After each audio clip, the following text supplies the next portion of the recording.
naman. Tuyuan.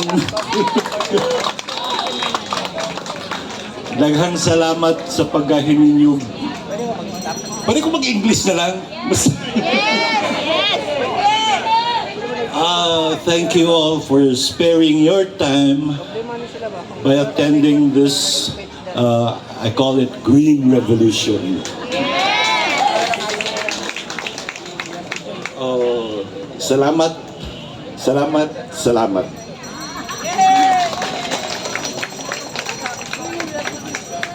Okay, thank you so much, sir. Sir William. Okay, ako pong tawagon karon. Si Ma'am Mabel Sunga Acosta. Hello, ma'am. Atong i-welcome si Ma'am Mabel Sunga Acosta. Mabel. Cute na kayo si Ma'am. Mabel.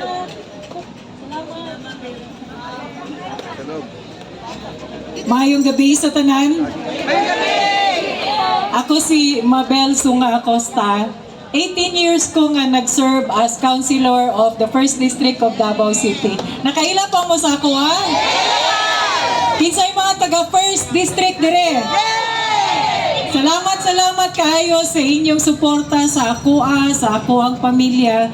Karon ang nagadagan isip councilor, dili na si Mabel Acosta, si Attorney Luna Acosta ang nagadagan karon. Kahila mo ka, Attorney Luna? Kauban si Attorney Luna Acosta dito sa Supreme Court. Kauban si Attorney Israelita Torion, si Attorney Martin Delgra, o si Attorney Luna Acosta, o kuyog pa sa ubang mga petitioners.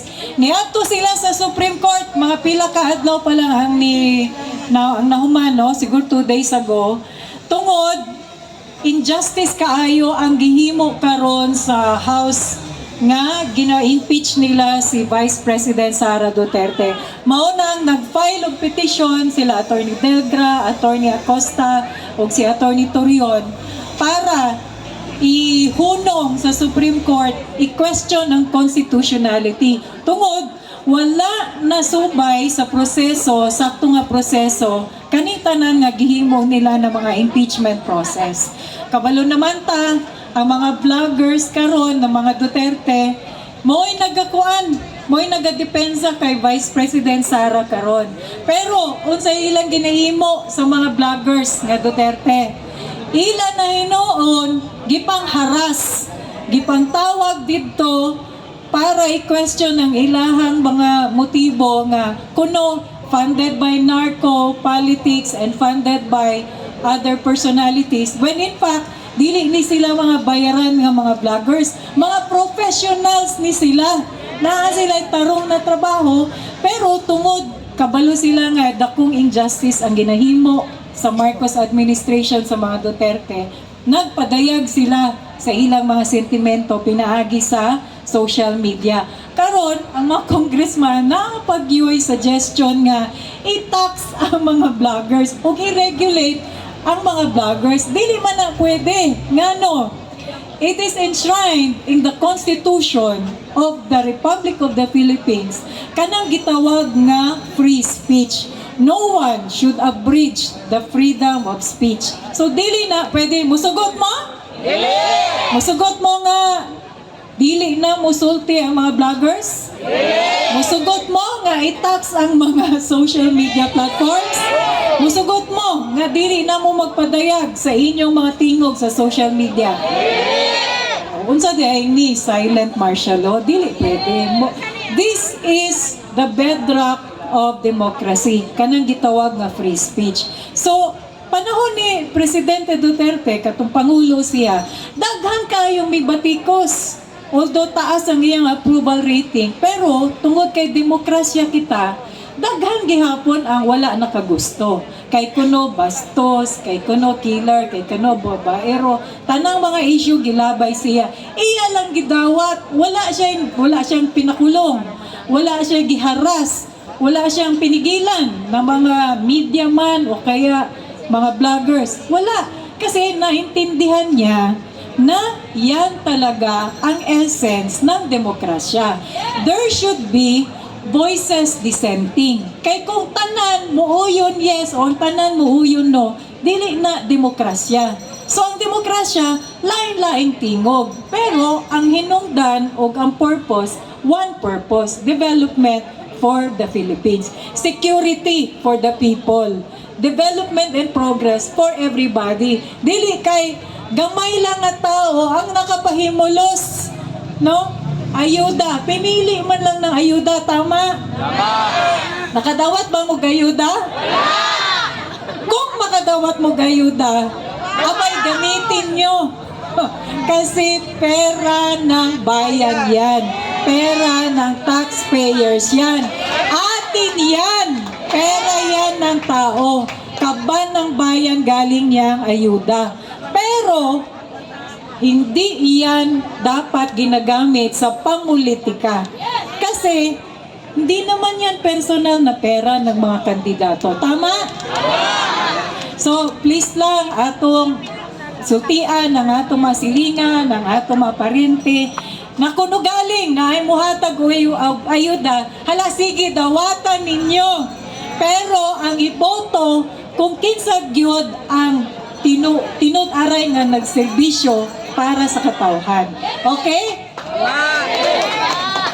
Ako, nag-serve ko as 18 years councilor of Davao City. Number 1 gyud ko perme sa inyong balota.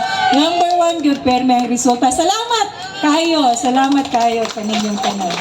O ginopunta nga, ang suporta nga yung gihatag sa kuha, o ang serbisyo nga akong gibalos, makitaan gihapon ninyo kang Attorney Luna Acosta. So puhon, pag-abot og Mayo 12, ayaw kalimti si Attorney Luna Acosta. O syempre, pag-abot sa panahon, mahumaning mga kagubot, atong butuhan si Vice President Sara Duterte, isip Presidente sa Republika sa Pilipinas.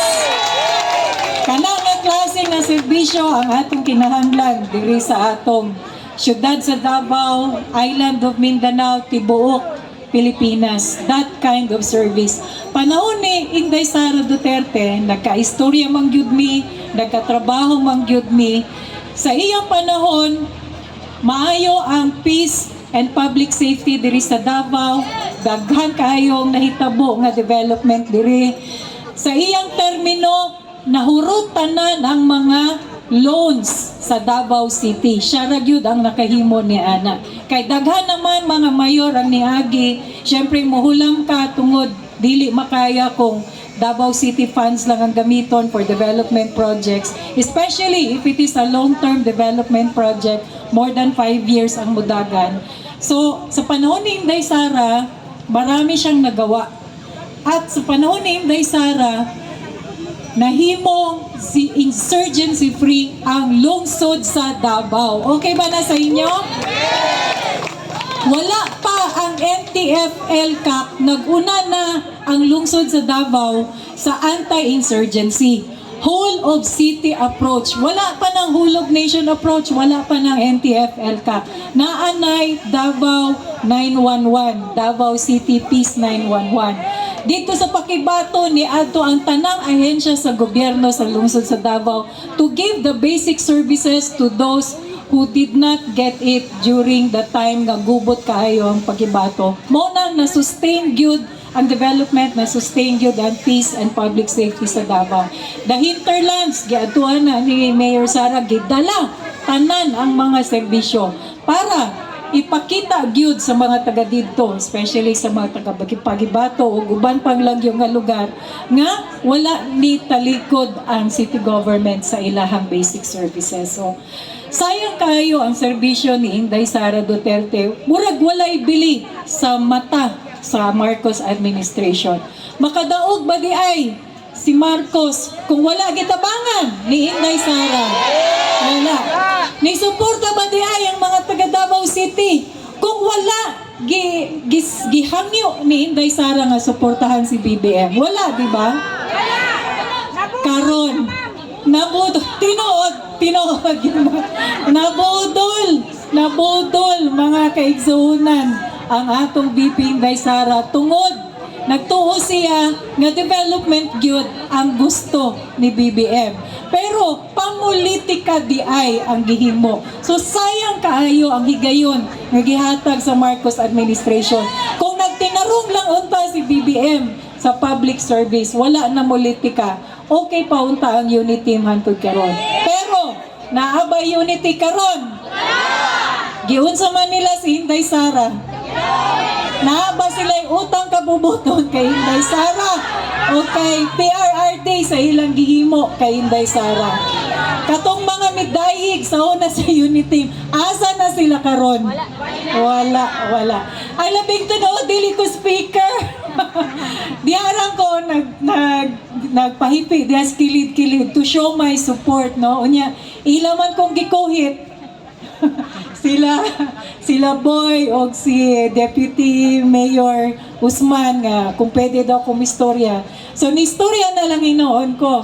Pero nga kung gipang storya diri, dili pa politika, tinod anay gyud ang akong gipang sulti. So salamat kaayo sa mga maisog o sa tanan. Napakoy na-meet diha sa likod, mga taga Japan sila, taga other places of Mindanao, mga taga Panabo, napo diha, mga taga City High, napo diha, taga kayo nanguhit sa kuan, no? Nalipay sila nga, nakita-kita diri. Dili baya ni organized gyud, no? Kanang pinakalit baya ni. Di ba? Kano sara mo nakabalo nga naingon ani nga movement. Naabay nang hatag og ayuda dire? Naabay naghatag kwarta? Pamasahe? Pagkaon? O wala, di ba? Kinitanan private initiative nato na magtapok-tapok. Walay ayuda-ayuda diri pero nagtapok tang tanan para ipakita ang atong suporta kay Vice President Sara Duterte. Dili angay i-impeach si Sara Duterte because there is no ground for impeachment. There is no betrayal of trust, no? Nakailata kay Inday Sara, tarong na babae, tarong na leader. Dili, wala siya'y record sa COA, wala'y record sa pagkamkam ng pera, wala siyang ganyan. Ang kanyang record, puro seal of good governance when she was Vice Mayor and Mayor of Davao City. Wala tayong nakita kay Sara nga buling, no? Naangay nato ilabay sa iyaha. She served Davao City well. She was a very good leader for Davao City. O karon nga Vice President siya, daghan po siyang nahimo, maski gikat ang iyang budget, daghan siyang nahimo isip DepEd Secretary, maski wala na siya sa DepEd, nagtuyok gihapon siya sa tibok Pilipinas isip tabang. Kung naay kalamidad, maski walay budget, gikat nila almost, wala na gibilin pang sweldo na siguro. Pero daghan kaayong nitabang kay Sara Duterte, kung dili man gikan siyang opisina, private citizens would go to her office and offer help. Moto iyang gipag-distribute po dito sa mga calamity-stricken areas. So kanatanan, wala nakita sa Marcos administration. Ang nakita nila kay Vice President Sara is a future rival sa 2028 elections. Tama? Nahadlok sila nga mudagan si Sara Duterte pagka-presidente sa 2028. Mao na pag-abot sa panahon, dili lang karon atong suportahan Vice President Sara Duterte ug pohon President Sara Duterte. Salamat kayo kaninyong tanan. Hisgot about the legality of the impeachment trial. Unang-una, dili ko lawyer, pero nate idea gamay. Muani man, maabot man si Attorney Israelito Torion, ang isa sa mga legal panel ni BP Sara, siya nila ang istorya sa isgutan ng legality. Gusto na akong mupaambit sa akong panghuna-huna kabahin sa sitwasyon sa ekonomiya sa Mindanao in relation to the national government. Ikaduha, gusto po na akong ipaambit ang political situation in Mindanao in relation also to national government. Ang Mindanao sa tinuod lang, kaya mo pakaon ug usa ka nasod. 60% of our gross national product upang kinatibuk ang produksyon sa usa ka nasod, sa usa ka kuig, naggikan sa Mindanao. 63% gikan sa agriculture, mining sector, Bago lang ko gikan sa General Santos City last week, usa sa pinakadako nga piggery farm. Mukapat og 50 hectares. Usa ka Thailand company. Nagproduce sila og mga baboy. Naga-export sila. Ang tuna capital sa Pilipinas ang naagyapon sa Gensan. Sayod ta ni ana ang mga first class nga mga isda nga pangkilaw, pang sashimi anaa sa Gensan. Dili lamang kana bisan sa atong mga agricultural products gikan sa kape, mais, rubber, lubi, palm oil, tanan naana diri sa Mindanao. Kumato tag bandang Bukidnon, abunda sila sa mga baka. Kumuani po tag parteng Agusan del Sur sa among probinsya, abunda po mi og palm oil. Kumuadto po ta bandang Surigao del Sur, particularly Carrascal, ang Dinagat province, naa diha ang mina. Out of 15 minerals, 11 minerals ang makuha diha. Kanang ginagamit nato sa atong electronics, sa atong mga gadget, kanang mga wire nga gipanghimo nila, o mga electrical wiring sa atong mga kuryente, ika na sa Carrascal, ika na sa copper. Inana kadato ang Mindanao. Practically, kaya niyang bubuhi ug usa ka nasod. Billions of pesos ang ginakita in terms of revenue collection sa atong national government sa bahandi nagtubod sa Mindanao. And yet, in return, nabahinan lamang kita og 12 nga to sa 16% nga kabahinan in form of IRA or internal revenue allotment. Sa inyong kwintada, ginan siya bata o lugi? Lugi, bata o alkansi? Pareho, lugi na alkansi pa yun. So dili makiangayon o dili patas ang binihanay sa atong tinubdan na resources sa Mindanao in exchange sa development na ginahatag sa national government. Lugi kanunay ang mga katawhan sa Mindanao nga mo'y nag-ugmad, mo'y naghago, mo'y nagsakripisyo aron mamahimong produktibo ang Mindanao ug pag-apod-apod ning sa tibuok kapubutan sa Pilipinas. Ikaduha sa iskutan ng politika, restriction ba? ang atong bahandi sa Mindanao, sila nagpahimulos, wala pa yun sila makontento, ila pa yung kuhaan ang nag-inusarang anak sa Mindanao o posisyon pagka-vice presidente. Nag-inusara na nga vice presidente since time immemorial, since the establishment of Philippine Republic sa panahon ni Emilio Aguinaldo. Pipila lamang ka mga taga Mindanao ang nahimong vice presidente. Kung di ko masayop, ikaduha si Inday. Una, si Vice President Pilay sa taga Misamis Oriental, o ikaduha si Inday Sara Duterte lang. Unfortunately, o ikasubo nato kay kalagot, karon lang gani na po kita nakatilaw, nakatagamtam o busy nga presidente nga gikan sa Mindanao, ila pa yung papawaon.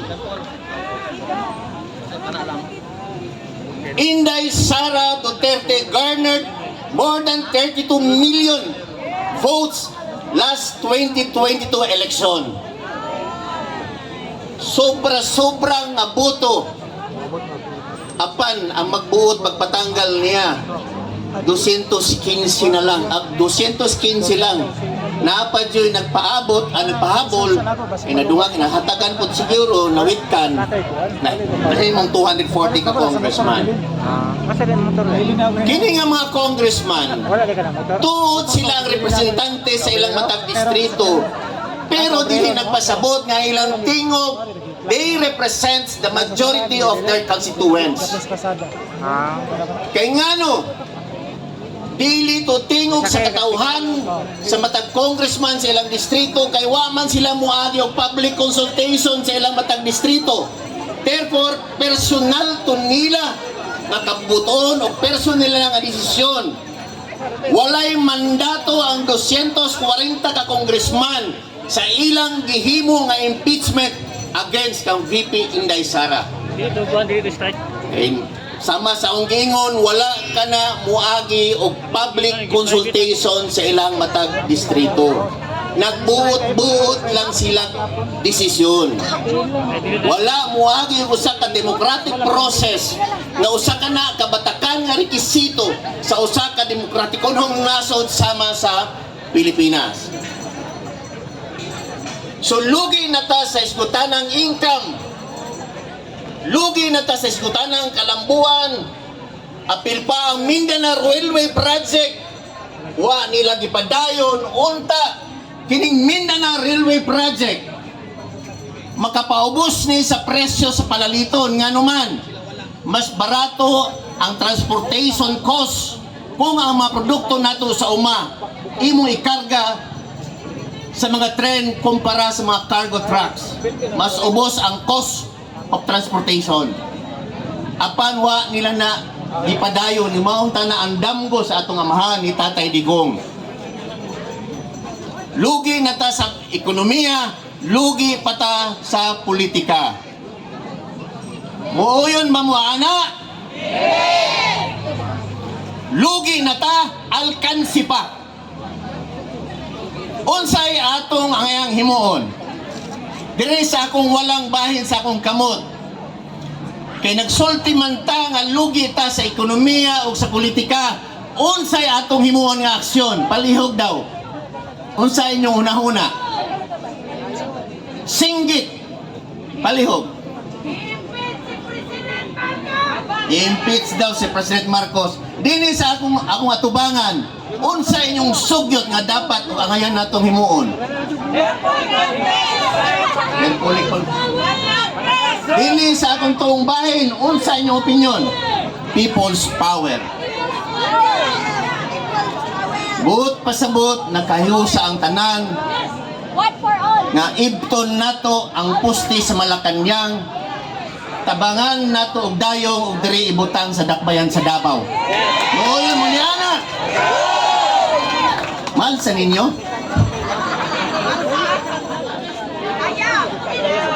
Magpahimo na lang kita og bagong Malacañang og diri itukod sa dakbayan sa Davao.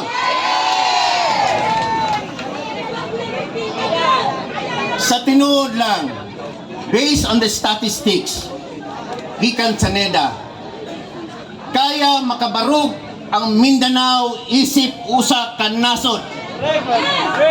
Uyon ba mo niana? Kung wala manggaling kitay mga armas, barko, eroplano, panggera, apan lambo kaayo na tanan ang precious metals sa Surigao, pwede ta muhimog atong kaguling eroplano ug barko, panggera. Mag-amot-amot ta para matukod na nga faktorya. Uyon mo. Kinsa man atong presidente? Ayaw na sa tatay, tiguwa naman.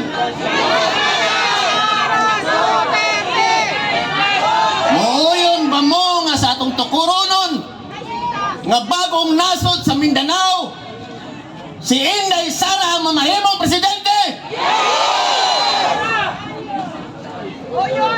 Taas ang kamot. Duha ka kamot. Apil ang tiin. Murang mahimo din na nga nasod. Ato nang sugdan karon ang panawagan nga kung inyo ganing ipadayon ang pagpa-impeach sa nag-inusarang anak sa Mindanao, mudiklara ang katawan sa Mindanao nga himog nasod ang isla sa Mindanao. Pasagdi sila dito. Pasagdi sila sa Luzon o kanang taga Visayas, posible mo apil na sa tuwa. Pero usan nato na himuon, hulaton nato ang resulta sa impeachment process. Kaya ako personally, sigurado ko, dili man ko lawyer, apan kada gabi naga-research kita, dili sila mamahimong magmalampuson. Considering the battery of lawyers nga nagpaluyok ka Ma'am Inday Sara against sa mga grupo sa mga congressman nga nag-represent as their prosecutor, mga non-lawyer, sigurado ko, pildi sila sa proseso sa impeachment trial. Dili na magmalampuson. Pero hulaton nato si Attorney Torion to explain the legal matters behind the impeachment process.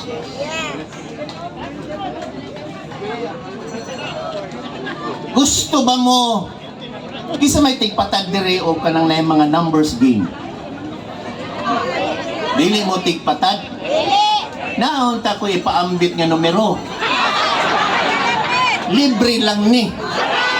Bago lang biya ko ni daog tong niagi. Gusto niyo masayod unsa nga numero? Ako lang ihonghong. Dire sa microphone. Ha? Inyong patdan ha? Ano sa ganing eleksyon? Mayo 12. May 12. Bagdukin ninyo. Buaka inyong alkansya. Bagdukin kayong Mayo 12. Numero 22 sa Senado. Bato de la Rosa. Ibalik sa Senado. Ngayong gabi ka na itong tanan. Sir Jun Sera.